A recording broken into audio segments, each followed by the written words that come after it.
Viidiyoo kana daree qormaataa seenuu keessaniin dura ilaaluudhaan carraa qormaata kana haala gaariin xumuruudhaa fi bu'aa gaarii galmeessuu keessaniif isin gargaara jedheen isiniif qopheessee viidiyoo kana keessatti haala qormaata intaraansii karaa onlaayiniin isiniif kennamu walqabatee gaaffilee irra deddeebiidhaan barattoota biraa gaafatamaniif deebii gahaa isiniif kan kennu ta'a. Seeraan na hordofaa. Odeeffannoo kana hiriyoota keessaniifis sheer godhaa.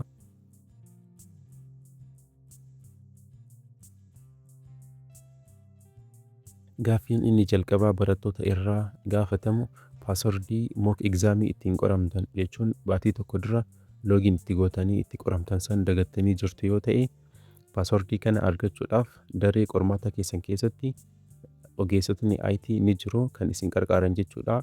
Gama isaanii deemuudhaan isaaniif riipoort gochuun paaswordii keessan reset isiniif gochuu ni danda'u jechuudha. Eegaa salphamatti karaa kanaan paaswordii haaraa fudhattanii qormaata keessan qoramuu ni dandeessu. Gaaffiin lammaffaa immoo yeroo qormaata irratti neetworkiin yookiin ibsaan badee maal gochuu qabna gaaffii jedhuu fi yeroo qormaata irra jirtanitti rakkoo neetworkii yookiin ibsaatiin kompiitarri yookiin taabileetiin keessan yoo cufamee jira ta'e wanti nama yaaddessuu hin jiru. Akkuma jalqaba isiniin jedhe ogeessonni IT isin bira waan jiraniif isaan beeksisuudhaan yeroo isin jalaa gubatee jiru akka isiniif dabalamu ni taasifama. Sa'aatiin qormaataa isiniif kennames sirriitti kan kabajamu ta'a jechuudha. Daqiiqaan tokkoyyuu isin jalaa kan gubatu hin ta'u jechuudha. Gaaffiin inni sadaffaan yeroo qormaata irra jirtanitti rakkoo fayyaadhaan wal qabatee rakkoo isin mudatuuf akkam goona gaaffii jedhudha. Egaa wanti kun yeroo hedduu irra deddeebiidhaan kan mudatu keessattuu barattoota shamarranii irratti yeroo nuti qoramnus wanta akkanaa baay'ee mudataa ture. Yeroo qormaata irra jirtanitti namni tokko yoo dhukkubsate yeroo isaa akka jalaa hin gubanneef ni dabalamaaf jechuudha. Kanaaf yaaddoo tokkoyyuu qabaachuu hin qabdanii namni dhukkubsate bahee yaala fudhatee gara daree qormaataa yeroo deebi'utti sa'aatiin bakka sanitti jalaa gubatee jiru kan dabalamuuf ta'a jechuudha. Garuu sababa kanaan alatti jechuudha boqonnaa fudhadheen gara qormaataa deebi'a jechuudhaan qormaaticha paawuz gootanii gara alaa bahuu hin dandeessanii. Barataan qormaata eegale dirqama xumuree bahuu qaba jechuudha. Rakkoo fayyaatiin wal qabatee sababa gahaa hin qabne yoo ta'e qormaata irraa bahuu hin dandeessan jechuudha. Egaa gaaffiin tokko immoo waa'ee filaagiitiin wal qabatee barattoota hedduudhaaf ifa waan hin taanee fi qormaata yeroo qoramtanitti gaaffii irratti isa mallattoo diimaadhaan filaag gootan sun faayidaan isaa maal akka ta'e isinitti hima.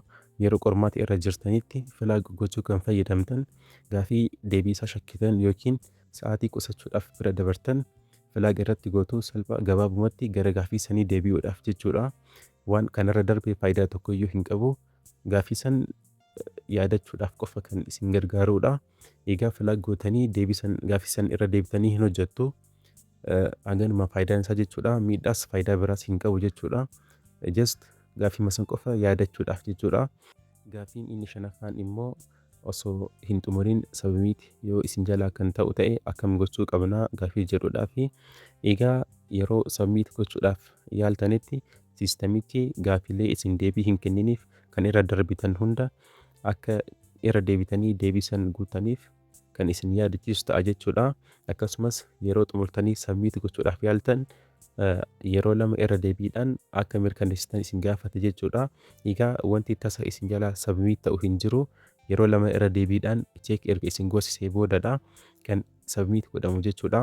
Wanti baay'ee murteessaa ta'e tokko immoo yeroo qormaata irra jirtanitti neetworkiin yookiin ibsaan badee kompiitarri keessan yoo isin jalaa cufamee jira ta'e gaaffileen yeroo sana dura deebii kennitaniif awutomaatikali seef isiniif ta'u jechuudha.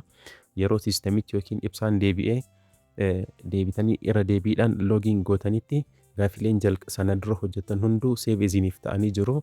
Iddooma itti dhaabdan irraa kan itti fuftan ta'a jechuudha. Kan jalqaba hojjetan ofiisaatiif seef isiniif ta'a jechuudha. Yeroo qormaanni xumuramee sabamiit osoo hin godhin yeroon keessan isin irratti dhume immoo egaa siistamichi sa'aatiin isiniif kenname fakkeenyaaf sa'aatii 2 yoo ta'e jira ta'e isin immoo gaaffii osoo hojjechaa jirtan sa'aatii 2 kun dhumee jira yoo ta'e siistamichi ofii isaatiif gaaffilee isin jalqaba deebii kennitaniif sabamiiti isiniif godha jechuudha. Fakkeenyaaf gaaffii 100 keessaa gaaffii 90 yeroo deebistanitti sa'aatiin isiniif kenname yoo xumuramee jira ta'e gaaffiilee 90 isin deebii kennitaniif san ofii isaatiif submit kan isiniif godhu ta'a jechuudha. Egaa waa'ee qormaata onlaayinii kanaan wal qabatee gaaffii kamiyyuu wanta gaaffii isinii ta'e yoo jiraate koomentii irratti naaf barreessaa. Akkasumas teelegiraam chaanalii keenya @gadaa_tutor irratti gaaffiilee qabdan nu gaafachuu ni dandeessu. Hanga dandeenyuun kan isin gargaaru ta'a. Qormaata keessaniif milkaa'ina guddaa isiniif hawwina. Qophii gaarii godhaa. Yeroo keessanitti sirriitti fayyadamaa.